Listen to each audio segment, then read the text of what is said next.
discussion board number 3, attempt number 2, because last one I got messed up. So, what are some of the ethical issues an industrial hygienist can find themselves in during the 2020 coronavirus outbreak? Okay, how can they resolve some of these issues? Well, let's split the questions in two. I split the question in two, and answer the first part first. The ethical issues industrial hygienists can find themselves in during 2020 coronavirus outbreak. One of them is working in infected areas, around people who are infected or contagious with the coronavirus, COVID-19 virus, and that's pretty tough. If you're gonna go work for, somebody who, or you're getting called to go inspect an area that is possibly infected with COVID-19. So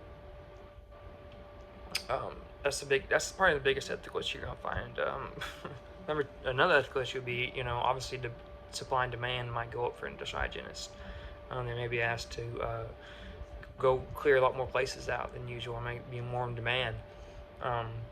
So with that being said, they might have to choose between, they might have 10 people offer one week and need them to come now to do something, to help limit or to help test their facility for exposure to certain to coronavirus. Sorry.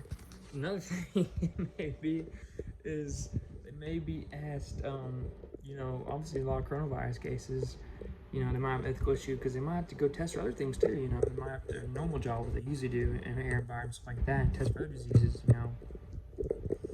They still got to take those in consideration because those can be very dangerous also. There's some of those that can be more dangerous than the coronavirus, so they got to take all that in consideration.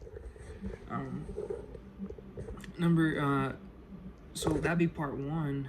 I guess part two of discussion number 3 was how can they resolve some of these issues? And I guess the first thing they can do is to, protect themselves against the virus, because you don't want to catch it, right? Plus, if they catch it, then they can't go save somebody else, or they can't test other facilities. They can't go in the facility if they already got it, right? And then if it's not affected, they're going to affect it. How can they resolve some of these issues? Well, if they get 10 people asking, obviously they can't all go that one day and do it. And, so one thing to do is start taking the jobs that are in need more or more demand.